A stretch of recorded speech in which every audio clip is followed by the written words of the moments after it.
السلام علیکم. جی فرمائیے.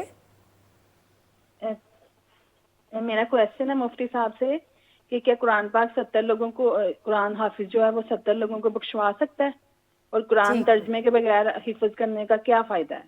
ٹھیک ہے، بہت شکریہ. 2 سوال ہے مفتی صاحب. جی بالکل. قرآن پاک جو ہے ترجمے کے ساتھ حفظ کرنا، یہ سمجھ لیں کہ قرآن پاک کا ایک معجزہ ہے. باقی اتنی کتابیں آسمانی آئے، صحیفے آئے، لیکن آپ کو ان کے حفاظ مشکل سے ملیں گے یا نہیں ملیں گے. قرآن پاک کے چھوٹے چھوٹے بچے 6 سال کے، 7 سال کے قرآن پاک کو اپنے سینے میں محفوظ کر لیتے ہیں. اور وہ قرآن جس کے بارے میں قرآن کہتا ہے لو انزلنا ھذا القرآن علی جبل لرأیتہ خاشعا متصدعا من خشیۃ اللہ. تو اتنی بڑی ذمہ داری اپنے سینے میں کلام الہی محفوظ کر لیتے ہیں، تو اس کی بڑی فضیلت ہے. اور یقیناً جو ہے وہ حفاظ کرام کے بارے میں ہے. قرآن بھی جو ہے وہ اپنے پڑھنے والوں کی شفاعت کریں گے، بخشش کا سبب بنے گا. رمضان اپنے احترام کرنے والوں کی جو ہے، روزے داروں جو روزے اس کے رکھتے ہیں، ان کی بخشش کا وسیلہ بنے گا، اس کا جو ہے وہ شفاعت کریں گے. انبیاء کرام اپنے جو ہے وہ ماننے والوں کی، خصوصاً ہمارے نبی حضرت محمد صلی اللہ علیہ وسلم کو ان کے شفاعت جو ہے وہ دیا گیا ہے، شفاعت کریں گے. اور قرآن کا حافظ بھی اپنے خاندان سے، اپنی اجداد میں سے، اپنی نسلوں میں سے جو ہے وہ اپنی پشتوں میں سے، اپنے آباء و اجداد میں سے 70 لوگوں کو روایت ملتی ہے کہ وہ بخشش کا باعث بنیں گے. اللہ تعالیٰ نے اپنے بندے کو بخشنے کے لیے بڑے بہانے چیزیں کہیں یہیں سے، ایک پانی کا ایک گھونٹ کسی کو پلا دیا، وہ بھی آپ کی بخشش کی دعا بنتی ہے. اتنی وسیع و عریض اللہ تعالیٰ نے جنت بنائی ہے، کس کے لیے؟ وہ ہمارے لیے ہی ہے.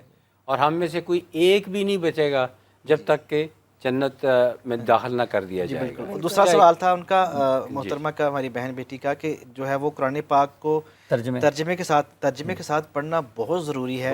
آپ کو پتہ ہی نہ ہو خداوند کریم آپ سے کیا جو ہے وہ گفتگو فرما رہا ہے، کیا آپ سے ارشادات جو ہے، یہ روحانی جو انقلاب کا یہ کتاب ہے، یہ معجزہ ہے، اس میں آپ سے بات کیا ہو رہی ہے، آپ کی زندگی گزارنے کے طریقے سلیقے سکھائے جا رہے ہیں. یہ بہت ضروری ہے قرآن پاک کو ترجمے سے پڑھنا. لیکن اس کا مطلب قطعاً یہ نہیں ہے کہ حفظ کرنے کا فائدہ کوئی نہیں ہے. اس کے آپ نے جو ہے وہ جیسے آپ نے بھی یہ ترجمے کا بیان فرمایا ہے، یہ بالکل ایک لوگوں کو یہ بھی تو سمجھنا چاہیے نا. آپ کوئی بھی کتاب پڑھتے ہیں تو آپ کی سب سے پہلی خواہش یہی ہوتی ہے کہ آپ اس کو سمجھیں گے اس کا مطلب کیا ہے. مطلب آپ کو یہ کسی اور اردو کے علاوہ کوئی اور زبان جس کا آپ کو نہ آتی ہو. اور یہ دنیا کی واحد کتاب ہے جس کے بارے میں اللہ تعالیٰ نے حکم دیا ہے کہ اس کو پڑھو. اور اس کا پڑھنا اربوں کتابیں لکھی گئی ہوں گی، کسی کتاب کے بارے میں نہیں کہا گیا کہ پڑھو. یہ واحد قرآن پاک ہے جس کے بارے میں اللہ تعالیٰ نے حکم دیا ہے کہ اس کو پڑھو. بالکل صحیح. اور میں عرض کر رہا تھا کہ اس کا پڑھنا عبادت، اس کا سننا عبادت، اس کو دیکھنا بھی عبادت. سبحان اللہ، سبحان اللہ. ایک اور جی، ایک اور کالر ایڈ کرتے ہیں. السلام علیکم. وعلیکم السلام. میں سونیا بات کر رہی ہوں لاہور سے.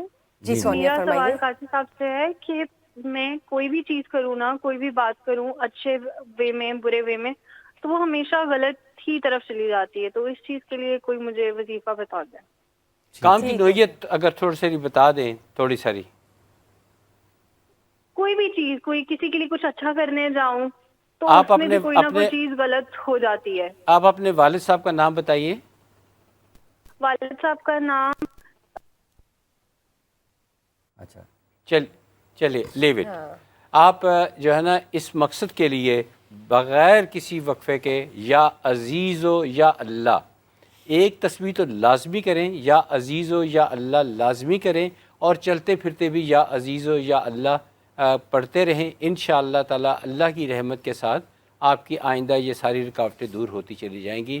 اور جب رکاوٹیں دور ہو جائیں تو پھر کامیابیاں بھی ملنی شروع ہو جائیں گی، اور کامیابی جب ملنی شروع ہو جائیں تو پھر اللہ کا شکر ادا کیجیے گا. اور میں گارنٹی دیتا ہوں اللہ کے بھروسے پہ کہ یا عزیز و یا اللہ آپ کی ساری رکاوٹیں دور کر دے گا انشاءاللہ تعالی. قاضی صاحب یہ بتائیے، جب ہم بات کرتے ہیں آپ کی، تو مجھے بتائیں یہ جو خوش بختی کی علامت کیا ہے، یہ وجہ کیا ہے خوشی کی اور اتنا جو سیٹسفیکشن ہے؟ دیکھیے یہ ایک بڑا اچھا سوال ہے. میری خواہش تھی کہ یہ مجھ سے سوال کیا جاتا.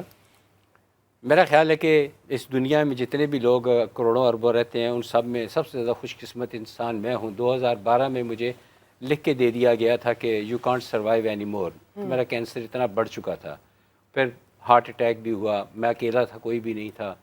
اینی وے تو میں نے ایک عمل جو شاید میں 5 یا 6 سال کی عمر میں تھا، میں چاہتا ہوں کہ وہ والا عمل تمام لوگ کریں. سب لوگ کریں تاکہ سب کو فائدہ پہنچے اور سب خوش قسمت کہلائیں. وہ کیا ہے؟ اس سنیں سورہ قدر. یہ میں 5-6 سال کی عمر سے کر رہا ہوں. 3 مرتبہ صبح اور 3 مرتبہ شام کو. 3 مرتبہ صبح ٹائم کافی ہوتا ہے, کسی بھی وقت نماز پڑھ کے نکلے, پڑھ لیں ہم 3 مرتبہ, اور 3 مرتبہ شام کو مغرب کی نماز کے بعد. تو اس کے ذرا فائدے سن لیں آپ. نمبر 1 فائدہ اس کا, نمبر 1 فائدہ یہ ہے کہ جو یہ عمل کرے گا وہ کبھی بھی آؤٹ آف پاکٹ نہیں ہوگا. اس کی جیب سے پیسے نہیں ختم ہوں گے, کہیں نہ کہیں سے پیسے آتے ہی رہیں گے اس کی جیب سے. یہ دنیاوی فائدے بتا رہا ہوں. دوسرا فائدہ یہ ہے کہ جب بھی اس کے ہاتھ اٹھیں گے, یہ اس کے ہاتھ اللہ کے آگے اٹھیں گے, کسی انسان کے آگے نہیں جائے گا کہ میری مدد کرو, مجھے ضرورت ہے. یہ اس کا دوسرا فائدہ ہے. اور تیسرا فائدہ جو ہے, جو بڑا امپورٹنٹ ہے, کہ کوئی ایسا شخص جس کے بارے میں یہ کہا جاتا ہو کہ یہ بد زبان ہے, بد لحاظ ہے, یہ تش زبان ہے, یہ جب بھی آتا ہے دوستوں کی محفل خراب کر دیتا ہے, بلکہ جب وہ آتا ہے تو دوست اپنی محفل ختم کر کے چلے جاتے ہیں. اس کو چاہیے, اس شخص کے لیے لازم ہے کہ وہ کچھ عرصے کے لیے اپنے آپ کو آئسولیٹ کر لے, ایٹ لیسٹ فار 40 days. اور یہ والا عمل سورہ قدر والا 3 دفعہ صبح اور 3 دفعہ شام کو پڑھے, تو یقین کریں وہ دوبارہ اسی محفل میں جائے گا تو لوگ پہچانیں گے نہیں کہ یہ وہ شخص ہے جس کو ہم ناپسند قرار دیا کرتے تھے. اب وہ اس شخص کی علیحدہ ڈومین آباد ہو جائے گی, لوگ اس کے بغیر گزارا نہیں ہوگا, لوگ اس کو ملنے کے لیے بے چین رہیں گے. اور آخرت کا فائدہ, یہ تو دنیاوی فائدے ہیں نا, اب آخرت کا فائدہ سنیں. قاری صاحب آپ بھی اس بات کی تصدیق کریں گے کہ نبی پاک صلی اللہ علیہ وآلہ وسلم کا ارشاد مبارکہ ہے کہ روز قیامت میرے نزدیک سب سے نزدیک وہ شخص ہوگا جس کے اخلاق اچھے ہوں گے. تو جو سورہ قدر کا یہ والا عمل کرے گا اس کے اخلاق بہت اچھے ہوں گے انشاءاللہ تعالی. اور میں آپ کو یہ بھی بتاؤں, پروگرام کے اینڈ میں ایک ایسی آپ کو روحانی ٹپ دوں گا جسے مرد تو مرد, عورتیں بہت خوش ہوں گی. روحانی ٹپ دیں, بتائیے, فرمائیے. ابھی بتا دیں. دیکھیے میں اپنا ذاتی مثال دیتا ہوں. جب مجھے ریڈیٹ کیا گیا تھا تو میں لفظ اچھا سا تو نہیں ہے لیکن میں بول دیتا ہوں, میری شکل بھیانک سی ہو گئی تھی. میں کم از کم 8 مہینے گھر سے نہیں نکلا تھا, کالا سیاہ میرا چہرہ ہو چکا ہوا تھا, میں کچھ کھا پی نہیں سکتا تھا, عجیب میری حالت تھی, بہت عجیب حالت تھی. تو اس وقت جو میرے اس وقت روحانی استاد تھے انہوں نے مجھے 2 چیزیں بتائیں. انہوں نے کہا کہ ایک دعا آپ کریں, یہ دعا میں ایک نہیں 2 دفعہ پڑھوں گا تاکہ سب کو یاد ہو جائے.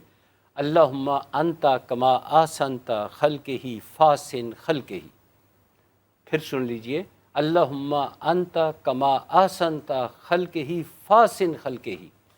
اور میں یقین کریں مجھے اس وقت اس ہاسپٹل کے جو ایگزیکٹو ڈائریکٹر تھے انہوں نے مجھے کہا تھا کہ یہ داغ کبھی نہیں جاتے, اور میرے داغ وہ صرف 2 مہینے کچھ دنوں کے بعد کم ہونے شروع ہوئے اور 3 مہینے میں بالکل ختم ہو گئے. اور میرا خیال ہے کہ میں پہلے سے زیادہ خوبصورت بھی ہو گیا ہوں. اور یہ کریں اور استغفار بھی کریں, استغفار بھی بہت زیادہ اس کے فائدے. میں مزید چیزیں بھی آپ کو بتاؤں. کل بھی آپ سے ملاقات رہے گی. قاری صاحب آپ تشریف لائے, آپ کا بہت بہت شکریہ.